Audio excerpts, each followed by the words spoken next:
Hola, buenas noches a todos, bienvenidos de nuevo a este pequeño rincón del cinéfilo y muchísimas gracias por escucharme.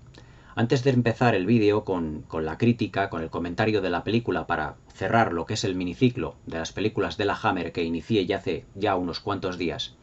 quiero daros a todos las gracias por los mensajes de apoyo que he recibido debido pues al terrible acontecimiento que he tenido en mi vida, por desgracia, con la enfermedad que ha tenido mi madre, que ha estado a punto pues de llevársela al otro mundo,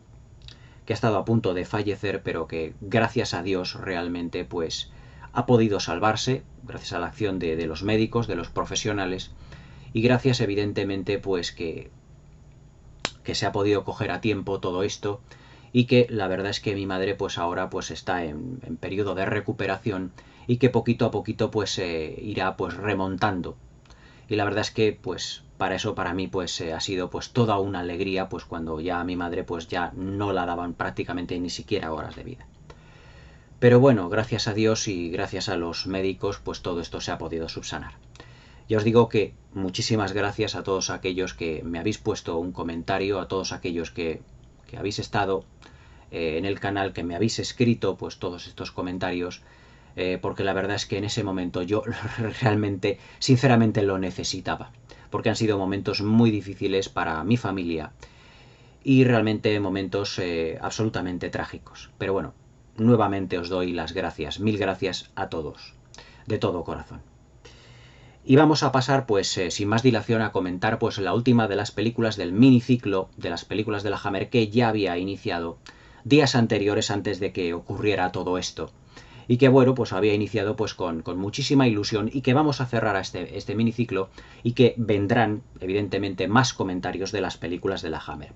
Pero esta noche quiero comentaros una película, para cerrar este miniciclo de 3 películas, dedicado, como habéis podido comprobar, al director Terence Fisher. Ya han sido comentadas las dos caras del Dr. Jekyll, el fantasma de la ópera, y esta noche vamos a comentar una de las películas que, si yo anteriormente os dije que El fantasma de la ópera era una película que destacaba por el uso del sonido y por el uso de la banda sonora, dos elementos importantísimos dentro de lo que era la versión de la novela de Gaston Leroux adaptada para la productora y dirigida evidentemente por Terence Fisher, con esta película se puede decir, con esta película que vamos a comentar esta noche, se puede decir que Terence Fisher llega prácticamente a la culmen de uno de los elementos más importantes de lo que es un film, que es la planificación. La planificación de esta película realmente ya no se debe solo al director Terence Fisher, sino también al guionista. Un guionista que no ha sido, digamos, el habitual en las películas de Terence Fisher, como por ejemplo, como con Drácula, con la maldición de Frankenstein, con la maldición del hombre lobo. Es decir, el guionista habitual de las películas de la Hammer, que venía siendo Jimmy Sangster, con adaptaciones realmente extraordinarias, como en la novela de Bram Stoker o la novela de Mary Shelley, donde se trastocaban una serie de elementos, ya que Terence Fisher siempre en sus adaptaciones ha querido poner una gota personal en lo que se refiere a variar una serie de conceptos de la novela, pero eso sí, en lo que se refiere a la esencia pura de la novela, las adaptaciones de la Hammer se puede decir que son las mejores. Porque para adaptar realmente bien una novela a lo que es el cine,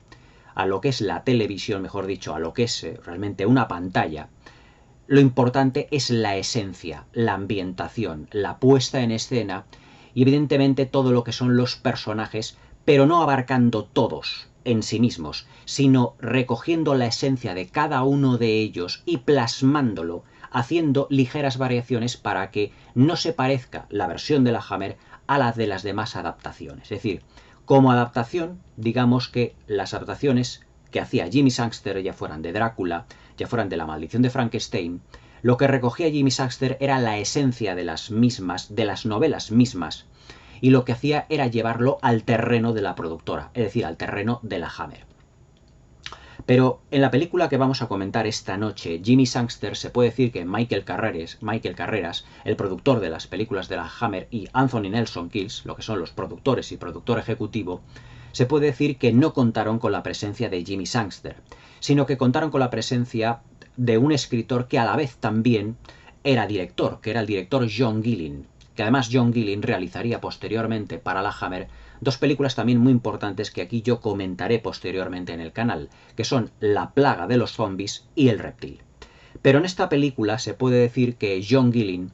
no pudo, digamos, apoyarse en ninguna referencia ni cinematográfica, ni literaria, ni teatral, como Jim Saxter sí había tenido en las anteriores adaptaciones de todos los monstruos clásicos de la Universal que fueron retenidos por la Hammer y luego realizando sus propias adaptaciones, sino que partió, digamos, de una idea y de un concepto mitológico, porque se puede decir, sin temor a equivocarse, que esta película es, digamos, por así decirlo, se puede decir que una de las pocas, o podríamos decir que la única inclusión de lo que es la Hammer dentro de lo que es la mitología griega.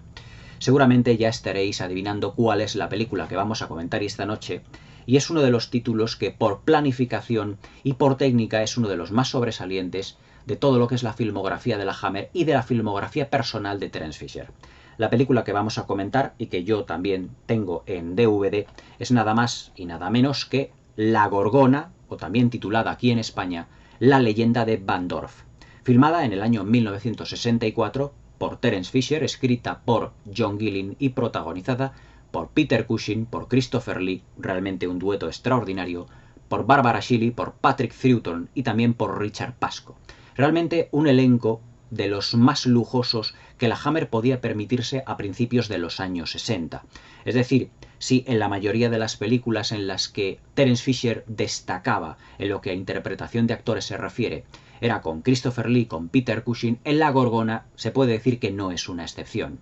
Es una película donde vuelven a brillar realmente las labores interpretativas de todo el elenco de producción. A Peter Cushing ya le habíamos visto anteriormente realizar con Christopher Lee todas aquellas inolvidables películas como fueron Drácula, La maldición de Frankenstein, La momia, El perro de Baskerville, todas dirigidas por Terence Fisher con una mano firme, con una, digamos, puesta en escena realmente extraordinaria, siendo películas de serie B, con una banda sonora eficaz compuesta por James Bernard, con un diseño de producción realmente fabuloso y con unas interpretaciones siempre muy ajustadas.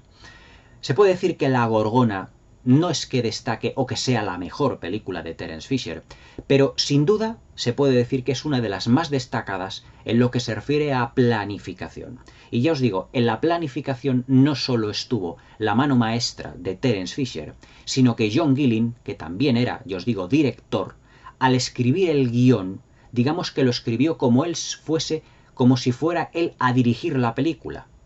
Y lo que escribió no fue un guión directamente, digamos, al uso, sino que prácticamente se puede decir que escribió un guión técnico. Me explico. La labor que tiene, evidentemente, un guionista es la de escribir lo que es el guión de la película, pero muchas veces si el guionista, por ejemplo, tiene nociones de dirección de cine, porque la labor de lo que es el director y el guionista son completamente distintas, pero si el guionista tiene nociones de cine, la verdad es que puede escribir el guión de tal manera que lo que escriba le facilite, por así decirlo, la labor del director, la labor al director, y el director ya prácticamente lo que es la planificación la puede tener prácticamente desde el guión técnico. Es decir, el guión que realiza John Gillen en esta película se parece más a un guión técnico, a una planificación escrita, que a un guión, digamos, del montón. Se puede decir que el guión de John Gillen para La Gorgona es un guión donde se describen una serie de acontecimientos, pero que no es un guión al uso en el que se estén exponiendo los diálogos constantemente y describiendo las situaciones, sino que el guión de John Gillen es un guión técnico que está basado en una serie de secuencias enlazadas, encadenadas, como si de una planificación se tratara. Es decir, que John Gillen lo que hace en esta película es ir contando una serie de secuencias que están encadenadas una detrás de la otra y que el elemento o una serie de elementos del final de una secuencia se encadena con el del principio de la siguiente, facilitando la labor del director a la hora de colocar la cámara, a la hora del montaje y a la hora de planificar mucho mejor y de una manera más sencilla la película. Se puede decir, sin temor a equivocarse, por lo tanto, que la calidad que tiene como película La Gorgona no solo depende ya solo de Terence Fisher, sino que depende de John Gillen, de su guión, que parece más un guión técnico, parece más, digamos, una planificación, parece más un storyboard, que lo que hizo fue facilitar la labor de Terence Fisher. Y eso se puede ver en unos ejemplos que ahora vamos a comentar. Todo esto parece como muy técnico, pero a la hora de comentar, después de lo que realizaré, que es después de lo que es realmente lo que es el argumento y todo ello, os daréis cuenta de que la planificación que tiene La Gorgona es completamente distinta a la planificación de otras películas de Terence Fisher, pero que se parece muchísimo a la planificación, por ejemplo, de Drácula, la versión del 58, pero es muy distinta a la planificación de La momia, del perro de Baskerville, que, sobre todo la del perro de Baskerville, tiene una planificación como más derivada del original literario, sino que esto, al ser, digamos, no una adaptación de una novela, sino ser un guión original, John Gillen lo que hizo fue, digamos que describir una serie de secuencias encadenadas, facilitando la labor de Terence Fisher como director. La verdad es que La Gorgona digamos, se centra en uno de los grandes mitos de lo que es, valga la redundancia, la mitología griega, que es la historia de las tres gorgonas, que eran tres, digamos, mujeres completamente horrendas, pero que todas ellas, hasta cierto punto, estuvieron castigadas, sobre todo la última, estuvo castigada por Atenea, porque había profanado su templo al haber tenido una serie de relaciones sexuales con Poseidón. Y la condenó, por así decirlo, a ser, digamos, la única de las tres, la única que fuese mortal. Es decir, la única que fuese mortal, la única que se la pudiera, digamos, matar. Y a la Gorgona, como es el nombre de estos tres monstruos horrendos de la mitología griega, cuando Atenea se enfureció con ella, digamos que esto os estoy comentando de lo que es la mitología griega en sí mismo, pero que para la película se ha variado realmente, ahora os diré por qué se ha variado, digamos que se puede decir que lo que hizo fue castigarla, transformándola en un ser todavía más horrendo, mortal, y que de su cabellera pues salieran una serie de serpientes, y que todas las personas que mirasen este monstruo tan sumamente horrendo se transformaran en piedra. Pero la variación realmente que tiene la película de la Hammer, el guión de John Gillen, es que las tres gorgonas realmente pues fallecieron realmente dentro de lo que es la mitología griega. Pero el espíritu de una de ellas consiguió viajar a Centro Europa hasta un pueblecito llamado Bandorf, aproximadamente en Alemania, situado en Alemania. Y que ese espíritu, digamos que vagó por una serie de bosques hasta el castillo, a un castillo llamado Castillo de Borsky, que es un castillo que está al lado del pueblo de Bandorf, que es el pueblo donde van a ocurrir una serie de acontecimientos, un tanto, digamos, extraños, y que van a estar ligados, digamos, con una serie como de leyendas mitológicas dentro de lo que es el pueblo de Bandorf. Argumentalmente hablando, nos situamos, ya os digo, dentro del pueblo de Bandorf, donde todos los personajes tienen como una especie de conspiración de silencio. Es decir, tanto Peter Cushing como Barbara Shelley, su ayudante. Peter Cushing es el médico del pueblo de Bandorf, y Barbara Shelley, la actriz, que trabajaría con Terence Fisher un año después en Drácula, Príncipe de las Tinieblas, es una de las, digamos, si os acordáis de la crítica que hice de Drácula, Príncipe de las Tinieblas, es una de las viajeras que termina siendo vampirizada. Hace la labor, digamos, de la enfermera del doctor del pueblo, que es el doctor Namarov, interpretado por Peter Cushing. El personaje de Peter Cushing, el personaje del doctor Namarov, digamos que es, digamos, como una especie de cabecilla de esa conspiración de silencio que hay alrededor de ese pueblo. Y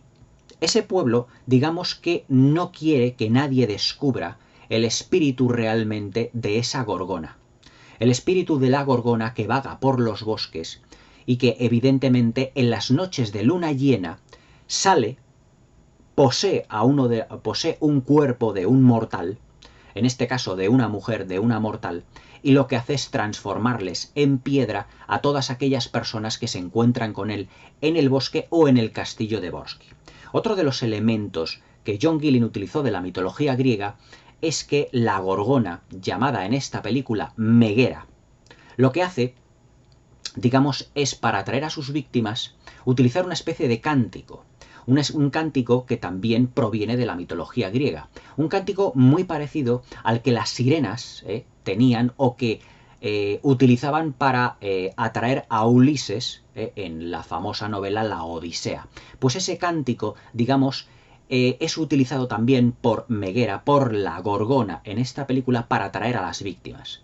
Todo lo que es el pueblo de Bandorf vive completamente atemorizado por la presencia en el castillo de Borsky, porque se supone que en el castillo de Borsky habita el espíritu de Meguera, de esta Gorgona que consiguió sobrevivir, o mejor dicho, cuyo espíritu consiguió sobrevivir, que vagó por Centro Europa y que directamente se fue al pueblecito de Bandorf. Pero que todos los aldeanos que viven en ese pueblecito están constantemente, digamos, atemorizados. Esta es una constante también que Terence Fisher utilizó en las películas de la Hammer. Acordaos, por ejemplo, que dentro de lo que es las películas de Drácula, dentro de lo que es el ciclo Hammer,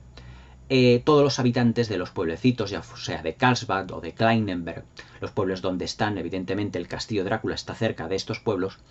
digamos que todos ellos no quieren saber absolutamente nada de Drácula. Es decir, saben que existe, que está el castillo, no quieren saber nada de él, ni de las personas que pueden habitar en él. Es decir, esa constante Terence Fisher lo mantiene en la Gorgona. Es decir, en la Gorgona, digamos que el espíritu, digamos, de este ser mitológico,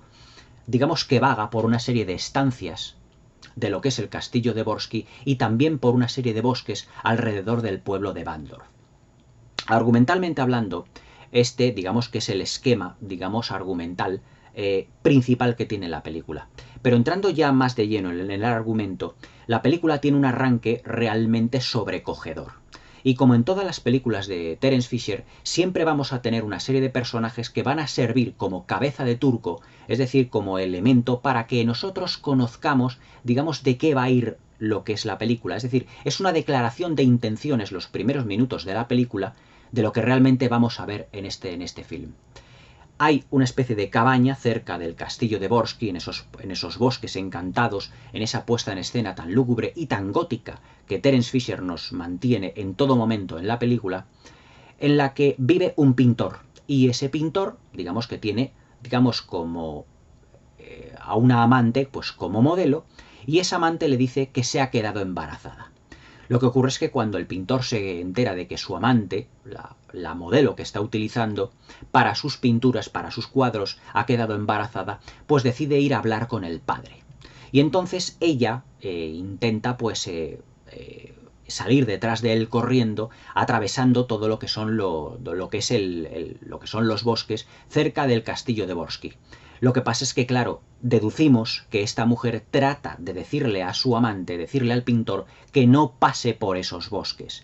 Pero será precisamente ella la que será una de las principales víctimas de lo que es la trama de esta película. Ya que cuando ella fallezca,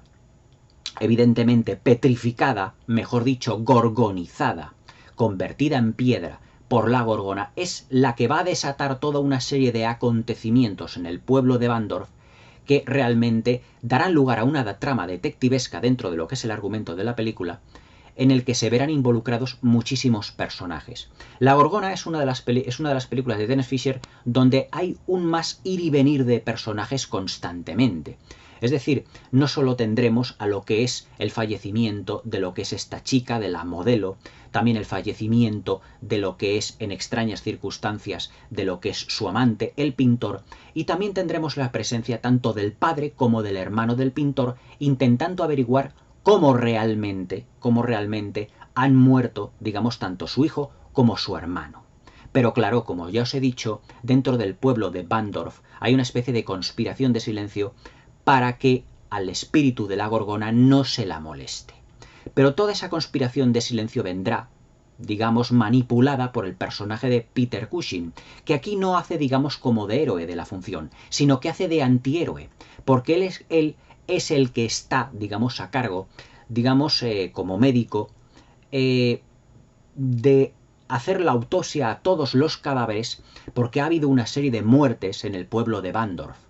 Y esa serie de muertes debidos a la Gorgona, es decir, los cuerpos de las víctimas quedan petrificados, siempre falsea el motivo por los que han muerto. Y siempre Peter Cushing dirá, ha muerto pues de un ataque al corazón, ha muerto de una embolia, ha muerto de lo que sea, pero no petrificado. Pero cuando el padre del pintor se presenta en el pueblo para averiguar qué es lo que ha sido de su hijo, porque él aparece muerto en extrañas circunstancias, él cree deducir que a su hijo lo han matado para utilizarlo como cabeza de turco para que en el pueblo de Bandorf no se, digamos, no se sepa que el espíritu de Meguera, esta gorgona, habita por los bosques y por el castillo de Borsky. Pero realmente, ¿por qué Peter Cushing quiere realmente falsear esas pruebas? Porque tiene una ayudante que se llama Barbara Shelley, de la cual él está enamorado. Pero es que Barbara Shelley realmente lleva dentro de sí misma al espíritu de la gorgona. Y aquí es donde nos encontramos con uno de los elementos que realmente Terence Fisher maneja siempre extraordinariamente bien y que ya os comenté en la review de Las dos caras del Dr. Jekyll, que son los conceptos de belleza y de monstruosidad. Si Mr. Hyde en la versión de Terence Fisher, Mr. Hyde era un hombre bello, era un hombre bien parecido, pero que dentro escondía todos los instintos del Dr. Jekyll, realmente ese instinto de venganza, el instinto, digamos, de matar, el instinto de asesinar, toda clase de esos instintos que han estado reprimidos y que eran además una crítica social encubierta a lo que era la moral encorsetada de la época victoriana. También aquí, digamos que en La Gorgona tenemos dentro del personaje de Barbara Shelley, digamos, dos extremos o dos elementos, dos conceptos contrapuestos, el elemento de belleza y el elemento de monstruosidad. Es decir, Barbara Shelley es la enfermera del Dr. Namarov, de Peter Cushing, y ella es un personaje que no sabe que lleva dentro el espíritu de la Gorgona, pero que realmente lo intuye, porque ella no puede salir, algo le dice que no puede salir, digamos, del pueblo de Bandorf. Cuando aparece la luna llena, ella tiene que salir, digamos, de su casa y vagar por los bosques, pero no sabe el por qué. Es como si el espíritu de Meguera, de la Gorgona, estuviese tan dentro de ella, la poseyese de una manera tan física, que realmente ella no se da muchas veces cuenta de que ella esconde dentro de sí un monstruo. Por eso Peter Cushing, siendo realmente el enamorado del personaje de Barbara Shelley, de esta enfermera que lleva dentro de sí al espíritu de la Gorgona, no quiere dar a entender, no quiere revelar cuál es la persona que dentro del pueblo de Bandorf lleva el espíritu de esa criatura, porque él está enamorado de Barbara Shelley. Sin embargo, Barbara Shelley, es decir, lo que es el personaje de su enfermera, del Dr. Namarov de Peter Cushing, no está enamorada, es un amor no correspondido. Pero aún así Peter Cushing, digamos que siempre la intentará proteger. Por lo tanto, al igual que ocurrió con el fantasma de la ópera y con Las dos caras del Dr. Jekyll, se puede decir, junto con La Gorgona, que es una especie como de trilogía, estas tres películas que os he comentado, de trilogía que no son películas de terror al uso, sino que son tragedias. En Las dos caras del Dr. Jekyll nos encontramos con la tragedia que vive el Dr. Jekyll al transformarse en Mr. Hyde. Y por lo tanto, digamos, esa posesión que él tiene como personaje y que le obliga a transformarse constantemente en un ser que da rienda suelta a sus instintos. También la tragedia, por ejemplo, del profesor Petrie en El fantasma de la ópera. La tragedia de una persona que no pudo mostrar toda su ópera, digamos, por un productor o digamos un dueño de un teatro, el teatro de la Ópera de Londres, totalmente corrupto, pero que al final de la película se redime a través de la voz de Christine, siendo también otra tragedia. Y La Gorgona también es una tragedia. Es la tragedia del personaje de Peter Cushing, que está enamorado del personaje de Barbara Shelley, pero que no puede dar a entender al pueblo de Bandorf que ella es realmente el monstruo, porque dentro del concepto de belleza que maneja Peter Cushing, él está enamorado del personaje de Barbara Shelley. Pero Barbara Shelley, Carla Hoffman, que es así como se llama su personaje, no está enamorada, es un amor no correspondido. Y aquí es donde ya entra dentro de esta película lo que es el hermano del pintor fallecido, que es el actor Richard Pasco, que será el personaje que se enamorará también de Carla Hoffman, del personaje de Barbara Shelley, y que sí será correspondido, pero que evidentemente aquí es donde, digamos, confluirá el triángulo amoroso en el que Peter Cushing no querrá que Carla se vaya con el personaje de Richard Pasco porque él sigue estando enamorado de ella y porque él sabe que dentro de su personaje, que dentro de su cuerpo reside el espíritu de la Gorgona, el espíritu de ese monstruo que está transformando en piedra a muchísimas personas que, digamos, la Gorgona llama con sus cánticos y que él tiene que falsear, digamos, la muerte de todos estos personajes, en realidad en protección a su amada. Dentro de esta conspiración de silencio también están involucrados jueces, están involucrados policías, el personaje Patrick Troughton, que ya vimos, por ejemplo, en Las cicatrices de Drácula, que vimos también en El fantasma de la ópera, es un personaje que hace las labores de un policía y que es un policía que realmente también está, digamos, conchavado en esa conspiración de silencio que tiene con el pueblo, con el personaje de Peter Cushing. Y está conchavado con él porque, claro, al ser un policía, él no puede, evidentemente, por orden de lo que es el médico, él no puede, digamos, granjearse una buena reputación,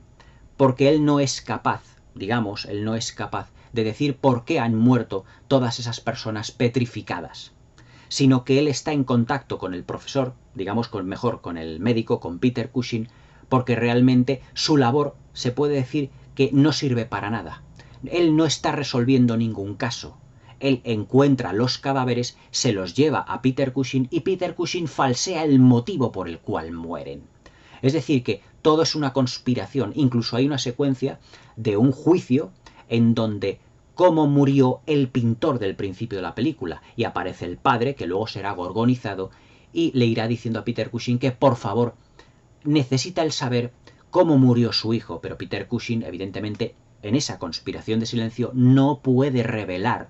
digamos, cuál es el motivo realmente de todo ello, aunque el padre del pintor sabe la leyenda de la mitología griega de las tres gorgonas. Es decir, él va teniendo una serie de intuiciones de lo que puede ocurrir realmente en el pueblo de Bandorf. Es decir, siempre hay como gato encerrado. Siempre en las películas de la Hammer una de las grandes constantes es que siempre los lugareños han intentado como ocultar algo y que ha habido siempre un elemento catalizador que ha intentado destruir todo ello. Ya sea, por ejemplo, en las películas de Drácula, acordaos, por ejemplo, en Drácula vuelve de la tumba,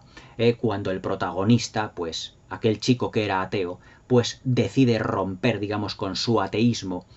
intentando enfrentarse a Drácula y convirtiéndose al catolicismo. Es decir, siempre hay un elemento, digamos, rompedor de todo lo que es, digamos, no una conspiración de silencio, sino que hay como una especie de calma tensa en las películas de la Hammer y hay un elemento que siempre rompe esa calma. Entonces el personaje de Richard Pasco es el que tenderá, digamos, por el amor que siente hacia el personaje de Barbara Shelley, a intentar resolver este misterio. Y para ello tendrá que contar con la ayuda de un profesor de la Universidad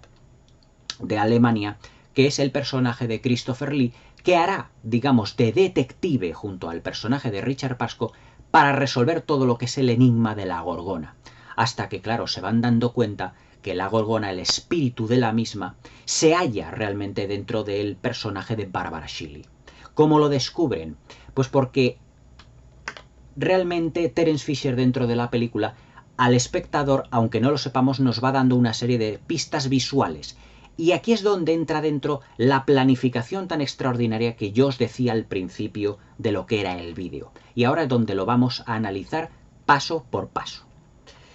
Dentro de lo que es la planificación de la película, ya os dije que estaba realizada por una serie de encadenados y que de ello se debía también a la escritura del guión técnico de John Gilling.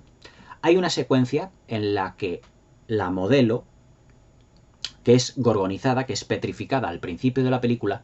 la recoge la policía, pero evidentemente la policía, sabiendo que ha sido petrificada, con una especie como de manta por encima. Y se la lleva al personaje de Peter Cushing, al doctor, para que falsee, digamos, esa autopsia. Pero Barbara Shelley, que recoge lo que es la camilla,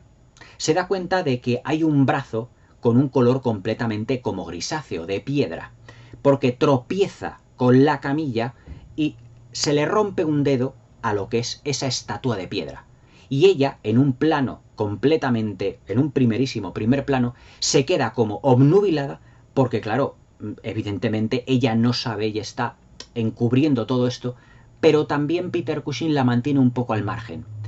Y entonces se da cuenta de que ese brazo es de piedra y que ha roto sin querer el dedo de la víctima. Y entonces lo que hace Terence Fisher, y aquí es donde viene el ejemplo de extraordinaria planificación, Peter Cushing, mejor dicho, Terence Fisher lo que hace es un primer plano de Barbara Shelley, quedándose completamente obnubilada frente a lo que es ese dedo de piedra que ha caído al suelo, pero se oye un grito, pero ese grito no corresponde al grito del personaje de Barbara Shelley, sino que es el grito de otro personaje, de otra mujer que hay en un sanatorio que tiene Peter Cushing como doctor, para presentarnos todas las labores y todas las funciones que realiza Peter Cushing dentro de lo que es ese hospital, dentro de ese sanatorio que tiene dentro del pueblo de Bandorf. Quiere decir que el personaje de Barbara Shelley ha servido como para encadenar lo que es la unión de una secuencia con otra. Es decir, el grito que tendría que corresponder al personaje de Barbara Shelley corresponde al de otro personaje. Y ese personaje o ese primer plano de Barbara Shelley lo que hace es darnos el pie para empezar con otra secuencia. Es decir, que Terence Fisher va utilizando una serie de elementos para unir una secuencia detrás de otra, ya sea por una serie de planos, de primeros planos de personajes, de gritos, de banda sonora, de música, del elemento que sea, pero que va encadenando uno detrás del otro. Otro de los ejemplos del guión técnico que tiene, por ejemplo, fantástico John Gillen, es que cuando el padre del pintor va al castillo de Borsky a enfrentarse con la Gorgona, nosotros a la Gorgona no la vemos, sino que la intuimos detrás de dos columnas salomónicas, muy al estilo de la dirección artística de la Hammer, detrás de dos columnas salomónicas y que podemos intuir realmente su rostro. El personaje de la Gorgona, la criatura, no está interpretada por Barbara Shelley, sino por otra actriz más avejentada en lo que se refiere a lo que son su tez, llamada Prudence Hyman. Pero el monstruo de la Gorgona, la criatura, la vemos prácticamente en un pequeño refilón, es decir, solo con un pequeño halo de luz. Vemos las dos columnas, pero la intuimos con esa cabeza llena de serpientes detrás de esas columnas y con una especie como de resplandor verde. En esa planificación, evidentemente, nos está queriendo decir John Gillen, porque así viene escrito en el guión, y Terence Fisher nos lo muestra con su cámara, es como si estuviese protegiendo, digamos, cuando enfoca Terence Fisher a la Gorgona, al espectador del monstruo. Es decir, la Gorgona no es una criatura que Terence Fisher nos lo muestre, como por ejemplo en Drácula, cuya presentación, era la presentación del personaje de Christopher Lee era bajando las escaleras en un primer plano completamente físico, en donde se le veía la cara a Christopher Lee, o a la criatura dentro de la maldición de Frankenstein, o en la maldición del hombre lobo. Pero aquí Terence Fisher no lo hace igual, debido al guión técnico de John Gillen, sino que no quiere que veamos realmente en primer lugar el rostro de la Gorgona, como protegiendo realmente al espectador para que el espectador no sea petrificado. Es decir, es una planificación muy inteligente y muy sabia para mantener, digamos, como el misterio dentro de esa trama detectivesca, el misterio dentro de esa conspiración de silencio, y que no veamos realmente el auténtico rostro que tiene la Gorgona. También podemos intuir a lo largo de todo lo que es la película de que el personaje de Barbara Shelley es realmente la Gorgona, pero evidentemente con el espíritu dentro, porque cuando Richard Pascoe, el personaje, el hermano del pintor, llega al pueblo de Bandorf, cuando empieza a enamorarse de Barbara Shelley, él sale de su casa por la noche, pero Barbara Shelley, cuando es luna llena, empieza a rondar a este hombre, porque realmente ella sí que está enamorada de Richard Pascoe, del personaje del hermano del pintor, y no de Peter Cushing. Pero claro, Barbara Shelley sabe, Carla Hoffman sabe que no puede, que algo le impide estar con él, realmente. Algo le impide, sobre todo en esas noches de luna llena. Y en un momento dado, digamos que Richard Pascoe se mira dentro de lo que es un pequeño estanque, dentro de lo que es su casa, y ve lo que es el rostro, primeramente, de Barbara Shelley. Pero Barbara Shelley, cuando se la enfoca a la cámara, se la enfoca con una especie de manto que lleva ella, pero no se la enfoca a la cara. Es decir, es como si quiera nuevamente Terence Fisher rodear de un halo de misterio al personaje de Barbara Shelley. Un halo de misterio para que no sepamos realmente si ella es o no la Gorgona o qué función tiene realmente ella en la película, pero que en una secuencia posterior Richard Pasco verá el rostro de la criatura de la Gorgona, es decir, ya Barbara Shelley transformada en la Gorgona, y que él no se convertirá en piedra, pero su rostro se avejentará un poco. Cuando venga Christopher Lee, digamos, el detective de la película, le dirá que evidentemente no se transformó en piedra porque vio el rostro de Meguera, el rostro de la Gorgona, digamos, a través de un reflejo en el agua, pero no cara a cara. Es decir, se ha medio transformado, por así decirlo, ha envejecido. Y nuevamente también después de que él haya visto a Medusa, mejor dicho, haya visto a la Gorgona, a Meguera, nuevamente el personaje de Barbara Shelley aparecerá como por arte de magia. Y el espectador se preguntará por qué realmente el personaje ha aparecido realmente. En todo lo que es ese proceso que le tendría que haber transformado a Richard Pasco, a su amante, digamos, mejor dicho, a su enamorado, en piedra. Es como si él, dentro de un mismo personaje, el espíritu de Meguera, de la Gorgona, y el espíritu realmente de Carla estuviesen en conflicto. Es decir, ese conflicto que os digo yo entre la belleza y la monstruosidad. El concepto un tanto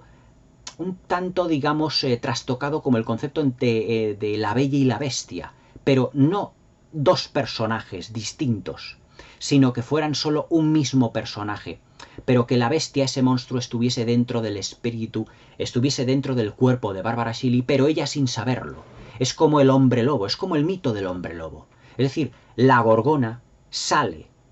dentro del cuerpo de Barbara Shelley, de Carla Hoffman, del personaje de Carla Hoffman, pero ella no sabe realmente que Medusa, mejor dicho, que Meguera, la Gorgona, vive en su interior. Es como el espíritu del hombre lobo. Es decir, Oliver Reed, en La maldición del hombre lobo, Terence Fisher aquí repite esquema narrativo en este aspecto, lo que hace es que Oliver Reed, si os acordáis, en La maldición del hombre lobo, no sabía él que era un hombre lobo realmente. Pero que al final de la película, por esa falta de amor y esa falta de cariño, el lobo realmente resurge, pero que en las noches de luna llena él no sabe que se transforma en lobo. Es decir, digamos que las películas de Terence Fisher en este aspecto son películas de terror, pero que albergan un elemento trágico. El elemento trágico es la tragedia de Peter Cushing de no poder, digamos, tener un amor físico con Carla Hoffman, pero a la vez también es la tragedia de Carla Hoffman, del personaje de Barbara Shelley, por no poder amar a Richard Pasco, es decir, a su enamorado, al hermano del pintor que falleció en extrañas circunstancias al principio de la película. Y también es la tragedia del personaje de Richard Pasco por no poder llevarse a Barbara Shelley e ir intuyendo, junto con Christopher Lee, que realmente Carla lleva en su interior a lo que es el personaje de Medusa. Es decir, al igual que las dos caras del Dr. Jekyll, al igual que el fantasma de la ópera, se puede decir que La Gorgona, la leyenda de Van Dorf, es una película de trasfondo completamente trágico. Es la tragedia de un personaje, es la tragedia de Carla Hoffman, es la tragedia de una mujer muy bella, en el que el espíritu, digamos, de Meguera, antes de ser transformada, hablamos de la mitología griega, antes de ser transformada en ese monstruo, digamos por Atenea, por haber profanado uno de los, como diría, como os lo dije al principio del vídeo, uno de los templos de Atenea junto con Poseidón, la transformara en un monstruo, pero que ella realmente era una mujer bella, y se fijase el espíritu en la belleza de Carla Hoffman, para poseerla y para transformarse en las noches de luna llena. Es decir que John Gillen, dentro de su guión, lo que hace es mezclar la mitología griega, mezclar evidentemente todo lo que son las leyendas de espíritus, de fantasmas, más de un carácter marcadamente centroeuropeo, pero también la tragedia de un personaje. Por eso, digamos que el guión es bastante complejo, tiene diferentes capas de significación, además de que ya os digo, es un guión como muy técnico, es un guión que se va, digamos, desarrollando para que Terence Fisher pudiese facilitarle una labor. Es decir, dentro de lo que es la planificación también, Terence Fisher maneja los conceptos que yo os he comentado anteriormente, ya no solo los conceptos que John Gillen fijó realmente en el guión, sino también elementos como, por ejemplo, la puesta en escena. Atención a cómo es la dirección artística y la puesta en escena del Castillo de Borsky. El Castillo de Borsky, dentro de lo que es el escenario, la puesta en escena tan lúgubre que siempre le vemos de lo que es por la noche, es todo un ejemplo de lo que tendría que planificarse como escenografía. Una escenografía llena de luces, de contrastes. Acordaos que en otras críticas de la Hammer os decía que Terence Fisher, con su director de fotografía, le encantaba iluminar como diferentes espacios con diferentes colores para, digamos, como al tratarse de películas de serie B, parecer que el decorado fuese más grande. Pero es que aquí el decorado, digamos, tiene claras reminiscencias de ser un castillo completamente abandonado y en donde vive la Gorgona, en donde vive realmente el espíritu de Meguera. Y además es un castillo que está completamente abandonado, está en ruinas, lleno de telarañas, pero no son las típicas telarañas de las películas de la Universal, sino que las puertas están envejecidas, los suelos están sucios, las columnas salomónicas tan típicas de la escenografía de la Hammer están ahí presentes, pero que están como estratégicamente colocadas para que cuando nosotros veamos pasar el espíritu de lo que es la Gorgona, el espíritu de Meguera, estén colocadas, digamos, de un modo tan sumamente estratégico que se insinúe el espíritu. Es decir, eso es una planificación realmente extraordinaria. O sea, yo cuando veo La Gorgona, esta película de Terence Fisher, yo me acuerdo de la planificación de otras películas más modernas que otros críticos han alabado, por ejemplo la de Dune, sin ir más lejos, en donde los personajes siempre se movían en una dirección de una dirección a otra y la cámara siempre prácticamente los enfocaba, digamos, en una dirección, únicamente en un sentido. Pero sin embargo la cámara de Terence Fisher no, digamos que no se mueve, no hace que los personajes se muevan de un lado a otro, sino que recorre las estancias constantemente del castillo de Borsky, recorre las estancias del pueblo de Bandorf, nos enseña diferentes lugares estratégicos, la cámara se va moviendo a través de los bosques, esos bosques que tienen como ese cántico mitológico. Es decir, yo creo que debería haber una serie, vamos, deberían de pasarse una serie de directores del Hollywood actual por la planificación de diversas películas, incluso de serie B, pero de un maestro como Terence Fisher, para darse cuenta de la magnífica planificación que eran capaces de llevar a cabo tanto un director de la talla de Terence Fisher como un guionista, pero también que hacía labores de director como era John Gillen. Se puede decir que la calidad que tiene La Gorgona, se puede decir que es, digamos, a partes iguales entre ese guión que parece prácticamente un guión técnico planificado por otro director que se lo está dando el trabajo mascado a Terence Fisher para que le diga, tú pon la cámara, muévela en esta posición y todo eso, porque en el guión ya viene todo descrito. La manera, por ejemplo, en la que tiene de presentarnos al personaje de la Gorgona prácticamente al final de la película, cuando ya vemos realmente ese espíritu errante en el personaje se ha transformado Barbara Shelley, cómo va bajando las escaleras con ese halo de color verdoso, que parece como etéreo,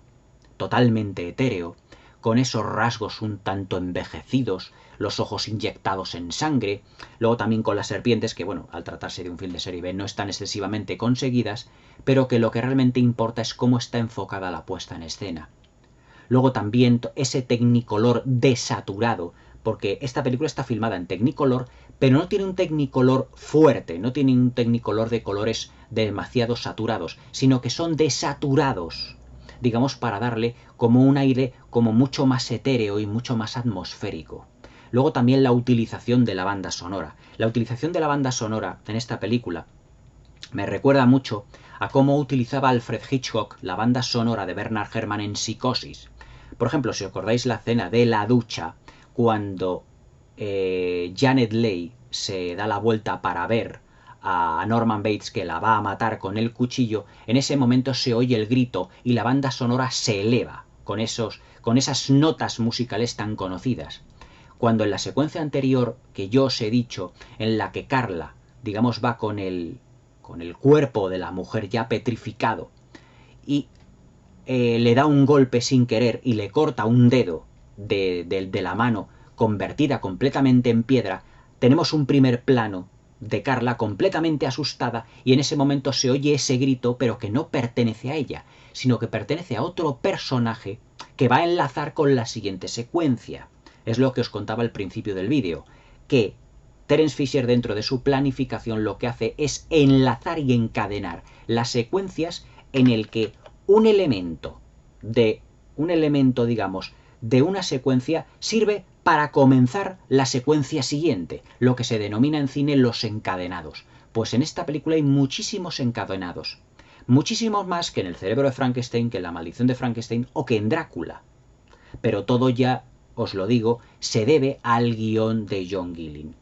que ya os digo, no fue esta película guionizada por Jimmy Saxter, pero el guión de John Gillen le da una solidez a lo que es la planificación realmente única. Sí, ya os digo que El fantasma de la ópera destacaba por la banda sonora y por el uso del sonido, esa nota, por ejemplo, cuando aparecía el fantasma, que luego copió descaradamente David Lynch en Carretera Perdida, o en películas como, por ejemplo, yo os digo Carretera Perdida, o en Mulholland Drive. Aquí, en esta película, lo que hace Terence Fisher es cargar las tintas en la planificación, cómo enlaza una secuencia con la otra. Dentro de lo que es el formato Cinemascope, cómo lo aprovecha, por ejemplo, para marcar dentro de esa planificación una cierta ambigüedad alrededor del personaje de Carla Hoffman. Tiene Barbara Shelley como dos tipos de planificación o de gestión interna en la puesta en escena de su personaje. Por un lado, Carla Hoffman se nos presenta como una enfermera encantadora, pero en otras secuencias el tono de voz de este personaje parece que baja intencionadamente para darle ese halo de misticismo, para que el espectador se vaya dando cuenta que realmente ese personaje que al principio de la película parece secundario va cobrando cada vez más importancia. ¿A qué os suena esto? Al último duelo de Ridley Scott, en el que el personaje de Jodie Comer al principio de la película, digamos que en la primera historia narrada por Matt Damon, parecía que prácticamente era un personaje como de telón de fondo, que no tenía demasiada importancia, pero que luego a medida que avanzaba la película iba cobrando más importancia. Aquí realmente Terence Fisher hace lo mismo. El personaje Carla Hoffman al principio no tiene importancia, pero luego poco a poco va cobrando más, hasta que evidentemente cuando aparece ya el personaje de Christopher Lee es para rematar la faena en lo que se refiere a la trama detectivesca de la película y para darse cuenta de que efectivamente la Gorgona vive realmente dentro, mejor dicho, el espíritu de la Gorgona de Megera vive realmente dentro del cuerpo de Carla Hoffman. Es decir, todo va increciendo dentro de lo que es el guión, dentro de lo que es la puesta en escena, dentro de lo que es el desarrollo de los personajes. El desarrollo de los personajes es otro de los puntos fuertes que tiene esta película, como por ejemplo va evolucionando el personaje de Peter Cushing. Siempre Peter Cushing tenderá a proteger a su enamorada, a proteger a Carla Hoffman, pero está tratado de tal manera el personaje que nosotros nos vamos dando perfectamente cuenta de que Peter Cushing está ocultando algo intencionadamente. Está ocultando el espíritu de Megera. Está ocultando el espíritu de Megera porque está dentro del cuerpo de su amada y que realmente, como ella la quiere, como él la quiere, pues no está dispuesta a que todo se descubra. De ahí la conspiración de silencio dentro de lo que es el pueblo y que también engloba a policías, a jueces y a toda clase de personas. Dentro de lo que es la parte técnica, además de lo que es la planificación que ya os he mencionado ampliamente, que es el punto fuerte de esta película, al igual que en El fantasma de la ópera, ya os digo, era evidentemente la banda sonora, además con esos 5 actos de ópera tan magníficamente trazados y expuestos en la película. Además de la planificación, lo que Terence Fisher destaca también aquí, evidentemente, es por una atmósfera de misticismo. Porque es que todos los personajes son claramente un tanto ambiguos. Y aunque todos ellos van evolucionando de una manera más que correcta y su personalidad queda muy patente, siempre hay un elemento que no te termina de cuadrar en todos los personajes. Pero yo creo que todo esto es labor también del guionista John Gillen, que le aportó cierto halo de misticismo a todos los personajes. Misticismo dentro de lo que es la tragedia, como la mitología griega, una auténtica tragedia griega. Es una tragedia griega de todos los personajes, del triángulo amoroso de Peter Cushing, Richard Pascoe y Barbara Shelley. Que evidentemente Barbara Shelley se decantará por Richard Pasco, pero que, como le propone Richard Pasco, a ella le gustaría salir de Bandorf, pero hay algo que se lo impide, y es el espíritu de Neguera, que es lo que Christopher Lee, al final de su investigación, él da a entender. Le dice, tú estás enamorado, a Richard Pasco le dice, tú estás enamorado y no eres capaz de ver la verdad. Pero la verdad es realmente que tu enamorada Carla Hoffman coincide realmente su estancia en este pueblo con el principio de una serie de asesinatos. Y es que, ya os digo, en la película hay una trama detectivesca, pero no quiero, evidentemente, contaros todo lo que es el argumento de la película. Es decir, os estoy contando un poquito lo que es la esencia de la misma a grandes rasgos. Pero luego hay muchísimos más personajes y elementos por descubrir en lo que es la trama. La Gorgona es una película que dura solo 82 minutos, pero que Terence Fisher vuelve a tirar de otros de los elementos que él maneja espléndidamente, que es la economía narrativa. Es decir, cómo economiza con una serie de planos como si Terence Fisher fuera un director eminentemente visual, pero que no lo es. Pero que en esta película, ya os digo, maneja lo que es la planificación y el montaje, ya os digo, de una manera distinta a las anteriores películas que había hecho, debido, ya os digo, siempre al guión de John Gillen, apoyándose en el guión. Otro de los elementos a destacar es la excelente partitura de la película, y además es que Terence Fisher vuelve a manejar la banda sonora siempre de una manera extraordinariamente sabia. La banda sonora, por ejemplo, en los elementos, en las secuencias de mayor intensidad, aumentando el volumen de la misma, pero también incorporando una serie de elementos dentro de la banda sonora, elementos de amor, elementos trágicos, elementos dramáticos, para acentuar lo que es la historia de amor, el triángulo amoroso que hay en la película. Es decir, no es una película que tenga, como por ejemplo en Drácula o en La momia o en El perro de Baskerville, como un tema de amor subyacente. En las anteriores películas de Terence Fisher podía haberlo, pero estaba insinuado. Sin embargo, aquí está mostrado de una manera muchísimo más, digamos, más incisiva. Porque evidentemente estamos ante una tragedia, es lo que realmente os digo. Es decir, La Gorgona no es una película, digamos, en el que solo tengamos elementos de terror, elementos terroríficos. La Gorgona es una película en donde tenemos una tragedia griega prácticamente, una mitología, una ambientación, una planificación que es totalmente distinto a lo que Terence Fisher había hecho anteriormente. Es decir, esta película nada tiene que ver con Drácula, ni con El perro Baskerville, ni con La momia, ni con La maldición del hombre lobo, ni con La maldición de Frankenstein, ni con Las novias de Drácula. Es decir, estamos en una película en la que el trasfondo es de mitología griega, es de mitología pero también ligada a una tragedia griega. Realmente, en ese sentido, yo creo que Terence Fisher, ya os digo también de la mano de John Gillen, se anota con La Gorgona uno de sus mejores tantos. Realmente decir cuáles, o mejor dicho, cuáles son las mejores películas de Terence Fisher dentro de lo que es el ciclo Hammer, es muy complicado, es muy difícil. Para mí la mejor o las mejores pueden ser Drácula y El cerebro de Frankenstein, pero también evidentemente no nos podemos olvidar de esta película de La Gorgona, no nos podemos olvidar del Fantasma de la ópera, de Las dos caras del Dr. Jekyll, de La momia, de Las novias de Drácula príncipe de las tinieblas, todas ellas películas extraordinarias donde el elemento atmosférico, donde el elemento trágico y donde la confrontación que hay entre el bien y el mal, porque para Terence Fisher, digamos que manejar y jugar esos dos conceptos en sus películas es una variable que es constante, todo ello está manejado de una manera extraordinaria. Pero siempre, aunque sean películas como muy similares, muy parecidas entre sí, de serie B, con una escenografía, con un uso del Technicolor o del Eastmancolor más, digamos, más saturado, más desaturado, más similar, siempre va a haber un elemento que destaque. En este caso, en La Gorgona es la planificación. En el caso del Fantasma de la ópera, por ejemplo, era la música, la banda sonora. En el caso de Las novias de Drácula, es la atmósfera de cuento, digamos, de fantasía, mejor dicho, como de cuento macabro. Evidentemente, dentro de lo que es Drácula, la crítica social y ese amante, digamos, un tanto fuera de lo que es el encorsetamiento victoriano. dentro de lo que son sus películas de Frankenstein, no cargando las tintas como lo hizo la Universal con el personaje de Boris Karloff, sino cargando las tintas con el personaje de Víctor Frankenstein, con el personaje del Doctor Frankenstein, que es realmente el auténtico monstruo de su saga. Es decir, son adaptaciones en donde se puede decir que Terence Fisher siempre maneja un elemento original que parece como muy similar al de las demás películas, pero que si las analizamos siempre destacan, algún elemento destaca y que las hace diferente al resto de películas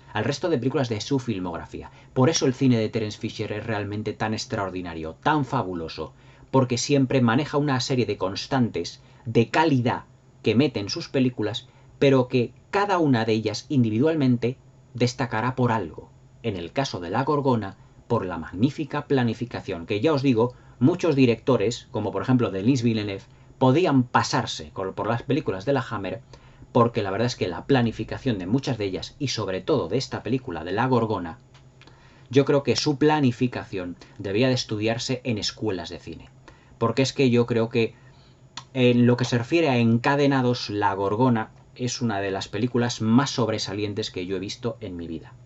En lo que se refiere a enlazar una secuencia con la otra. Pero yo os digo, todo eso es debido a la labor de dos genios, uno detrás del guión, John Gillen, escribiendo no un guión al uso, sino un guión que se parece más a una planificación, a un guión técnico. Y cuando un guión técnico se lo entregas a un director de cine, prácticamente es como si le dieses el trabajo hecho. Se puede decir que esta película es tanto de Terence Fisher como de John Gillen. Para mí John Gillen, ya os hablaré de él cuando comente La plaga de los zombies y el reptil, es para mí el segundo mejor director de la Hammer Films. Realmente un director también muy meticuloso, que utiliza muchísimos elementos de Terence Fisher también, en La Gorgona que utilizó, para enlazar todas las secuencias. Las secuencias en esta película La Gorgona no son, por así decirlo, o no tienen un carácter episódico. No parecen que tengan como un principio y un final, como suele ocurrir en casi todas las películas, sino que cuando parece que va a llegar al final siempre hay un elemento que lo transforma para enlazar con la siguiente secuencia, y así constantemente en toda la película. Por lo tanto, el ritmo se puede decir que es perfecto, es constante. La Gorgona es una película que tiene un arranque, en lo que se refiere a ritmo, extraordinaria. Y ahí,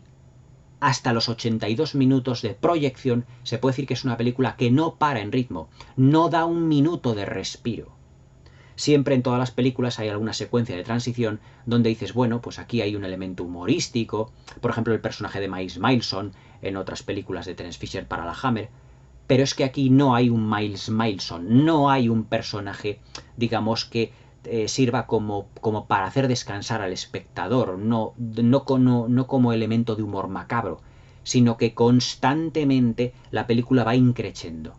Eso es lo que diferencia a La Gorgona realmente del resto de películas de Terence Fisher, guionizadas ya sea por Jimmy Sangster o por otros guionistas. La verdad es que la dupla entre Terence Fisher y John Gillen en esta película es realmente extraordinaria. Es un guión técnico cuya planificación se la dio prácticamente hecha ya a Terence Fisher. La verdad es que La Gorgona, la leyenda de Van Dorf, es uno de los films más destacados de Terence Fisher. Y yo os digo que decir que cuál puede ser los films más destacados de Terence Fisher es como decir cuáles son los films más destacados de Billy Wilder, de Spielberg, de John Ford o de Howard Hawks. Es muy difícil decirlo, porque cuando un director es tan extraordinario como Terence Fisher, se puede decir que todas sus películas son pequeñas joyas, en este caso de la serie B, y La Gorgona no es una excepción. Y prácticamente se puede decir que aquí ponemos punto y final a este pequeño miniciclo de películas de la Hammer, todas ellas dirigidas por Terence Fisher, que han tenido un denominador común: el terror, también siempre auspiciado bajo lo que es la tragedia. En Las dos caras del Dr. Jekyll, la tragedia de un doctor que cree que ha encontrado un elixir, digamos, para eliminar el mal del mundo, pero que lo que hace es transformarle en un ser muy apuesto, pero con unos instintos completamente destructivos. Todo en contra del encorsetamiento, digamos, el encorsetamiento de la moral victoriana, que es lo que realmente quería Robert Louis Stevenson en su novela. En El fantasma de la ópera, la tragedia, evidentemente, de un compositor cuya obra, La Pasión de Juana de Arco, fue robada por el dueño de un teatro completamente corrupto, pero que al final se redime a sí mismo a través de la voz de Christine, porque la enseña. Y en La Gorgona, la gran tragedia de una mujer que no sabe que pesa sobre ella una gran maldición, la maldición de un ser monstruoso perteneciente a tiempos remotos, que es la maldición de Meguera, la Gorgona de la mitología griega. Espero que os haya gustado este vídeo, espero que os haya gustado este miniciclo de películas Hammer. Y bueno, pues disculpad la tardanza en poder subir los vídeos, pero bueno, he tenido, como todos sabéis, este episodio no demasiado, evidentemente, bueno en mi vida, pero que ha tenido un final feliz, gracias a Dios. Y ya os digo, muchas gracias a todos por vuestro apoyo, porque ha sido realmente muy importante en esos momentos que yo he tenido. Hacedme caso, La Gorgona, la leyenda de Bandorf, una película realmente extraordinaria. Una de esas películas Hammer de ambientación magnífica, de estupendas interpretaciones, que no solo nos aportan terror, sino también atmósfera, tragedia, triángulos amorosos, pero también evidentemente todo rodeado de un halo de misticismo en el que los protagonistas también son los castillos abandonados, los bosques malditos, los espíritus de antiguas criaturas, la belleza de Barbara Shelley y el buen hacer, evidentemente, de actores como Christopher Lee y como Peter Cushing. Espero que os haya gustado la crítica, que le deis un pulgar, eso me ayudará mucho, que os suscribáis al canal y que no os perdáis ninguno de mis nuevos vídeos tocando a la campanita. Espero que paséis una feliz velada y hasta mañana.